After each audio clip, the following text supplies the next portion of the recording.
challenges us to accept the truth, but maybe we're not quite as good as we thought we were. It challenges us to say maybe there's more to the inside of us. Maybe there's more to the inside of other people. Maybe sometimes what it looks like on the outside is not the true version of things.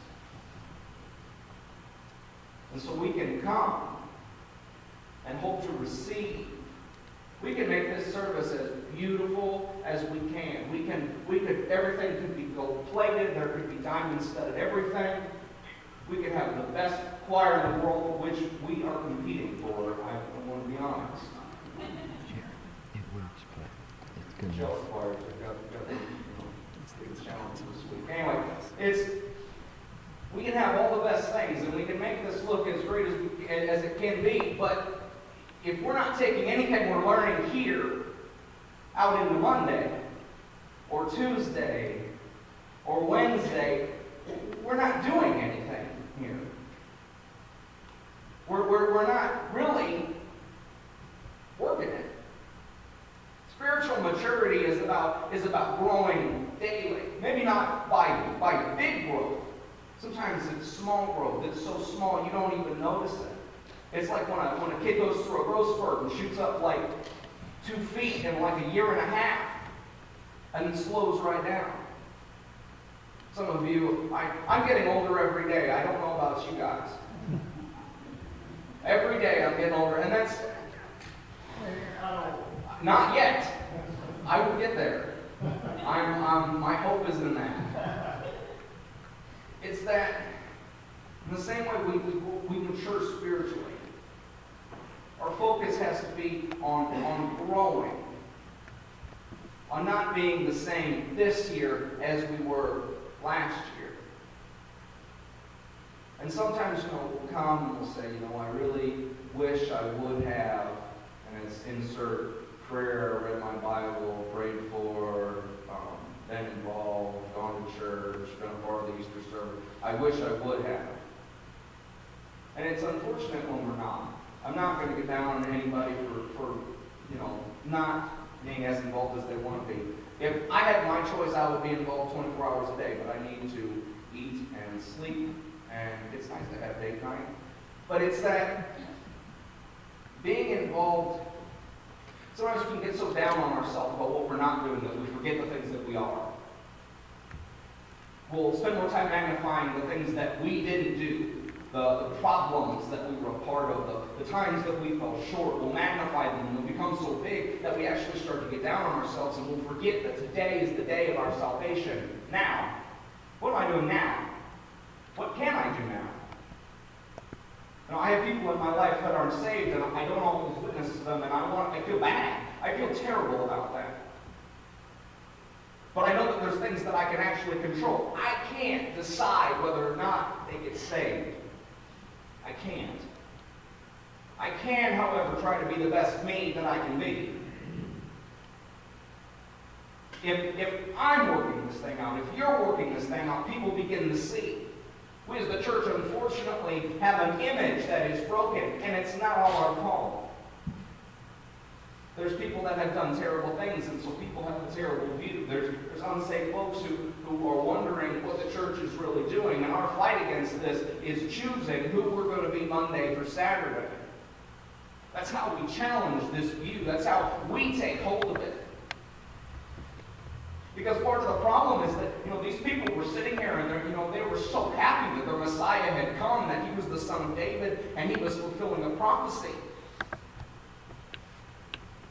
But it was as soon as it looked bleak, as soon as they were challenged, all that was for nothing. They took one step forward, and then they took 2 steps back. It's how many people were really at the cross with Jesus. How many people really did focus on the cross? How many people had a belief that maybe God was working on a greater thing? Now, I will say that they didn't have the advantage of the Holy Spirit. And I will say that I would have been severely challenged myself. But I know that today we have a greater hope. We're not being saved from the Romans. being saved from hell. We're not being saved from struggle. We're being saved from ourselves. That's the hope. That's what we're celebrating. That's why we're here. Do you know why you're here? Not in the grand picture, but do you know why? Have you taken a second to really wonder about what you're hoping for? Was I talked to Kenneth, and some of you got to experience Kenneth as he played here, and he asked me a question that he had been asked, and it was if all your prayers, if everything you prayed for came true tomorrow, would the world be better, or just you? That's big. I don't know about you, but that's awfully challenging. Sometimes we can get so caught up in the small picture that we forget the power of God, the things that He can work out.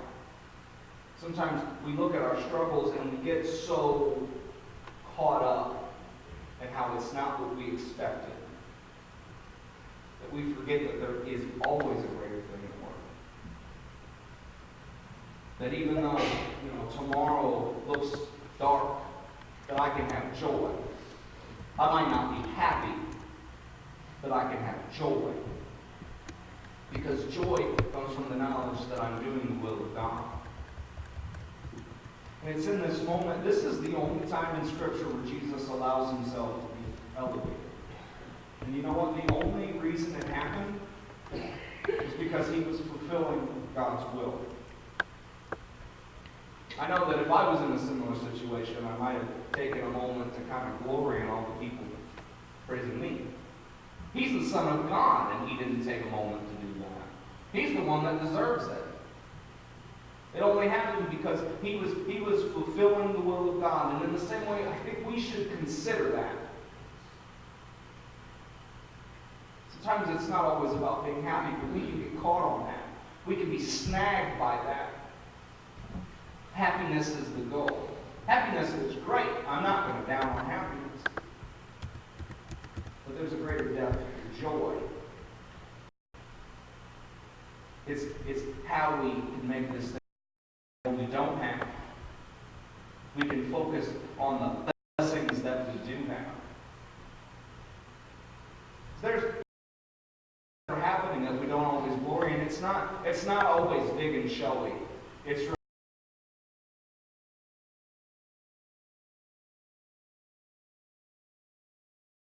very clean. There's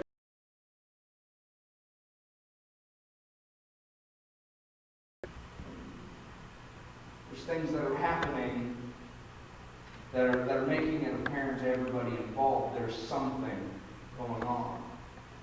But we can get so caught on where we're not that we forget where we've come from. We can get so caught up in what we're not doing that we forget there's progress being made. There's maturity that's happening. There's good things that are working themselves out in our lives. People got so caught up in a moment that they missed out on the greatest moment in history. Because they weren't willing to take a second look at what was really happening. They became the enemies. We'll always struggle with that. Because faith is hard. It is hard. It's a process. It takes a lifetime to figure out. And it's only made complete in the end. But if we live our lives always wondering why I'm not perfect yet, we'll forget all the blessings we've walked through, all the good things we've gotten to experience, all the ministries we've been a part of, all the things we've gotten to do.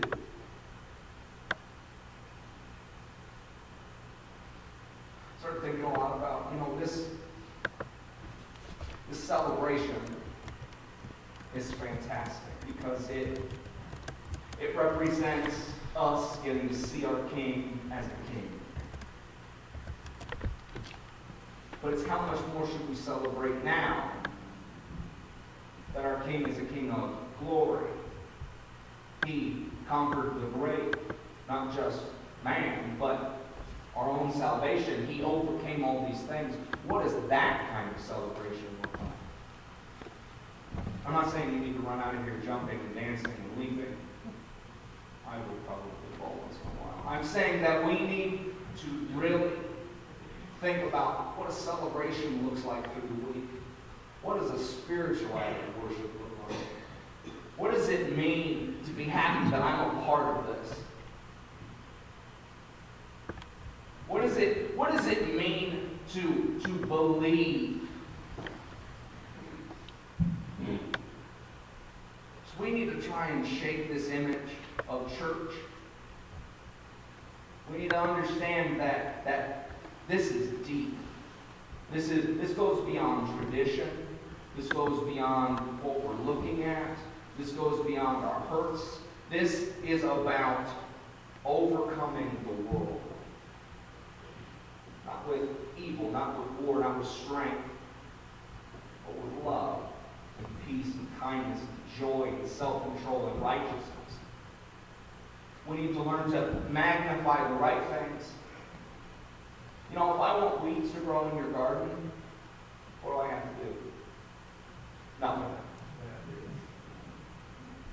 Do that too.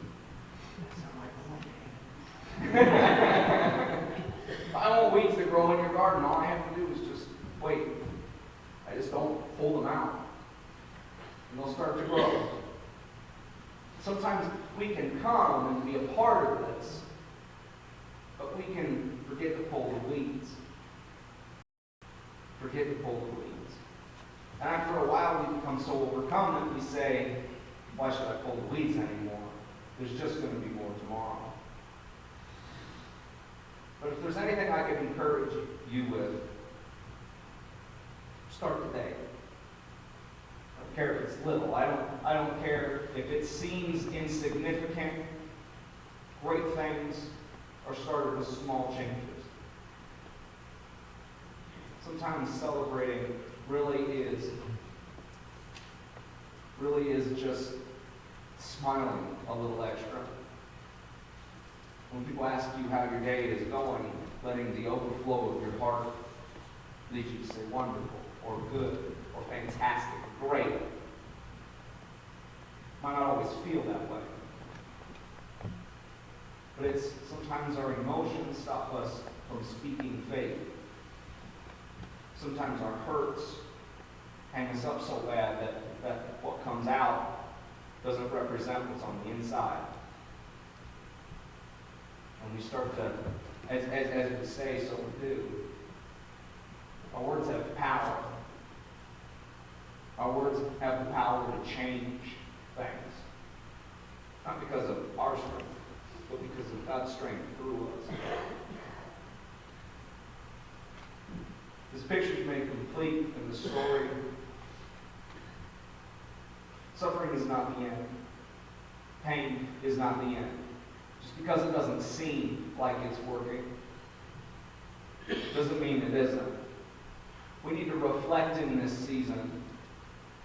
Lent is all about reflection. For those of you that don't know, Lent is about thinking about the sacrifice that Christ made. Reflecting on that. And I would say that Palm Sunday is about thinking about the celebration. The celebration that comes when we really understand what Christ has done for us. We glory in new life. That's Easter. But today, let's think about what our King really looks like in our lives. He is sitting on the throne watching over us, remembering us, considering us, knowing us, believing in us, praying for us, trying to show us hope. We have to choose to accept it. We have to choose Jesus. We have to want to celebrate, even if we don't feel it. I don't know about you, but I would much rather celebrate than not. So, This week last week I wanted you to think about something. I think that this is a season of reflection. So I want you to reflect on what it means to celebrate what Christ has done for you. Celebrate. And I don't care if somebody drives to church next week with balloons all over their car. Celebrate. Find a way to experience this. Even if it is a little silly. It's better to be engaged. It's better to do something. That's how change always starts. You just kind of have to do something. So with that, if you would all join with me in prayer. Thank you, God, for what you're doing in our lives. Thank you, God, for giving us something to celebrate. Something that you chose. For giving us something deeper to believe in than just what we see. God, I thank you for your power, that it's made real to all of us, in big ways and small. I pray that our hearts are open to the reality that you've made for us. And I pray that we really learn to love each other and those that are our neighbors as we love ourselves, so that we can change the world. That we can change the world in Jesus' name. Amen.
Blessed is the one who comes in the name of the Lord. Hosanna in the highest. Amen. Closing hymn is 278. Hosanna, Hosanna. Amen.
Gracious and heavenly God, we thank you for this opportunity to come together and engage with one another in worship, that we get to accept the gift that you've given us freely, that we get to know that you are our God and we are your people.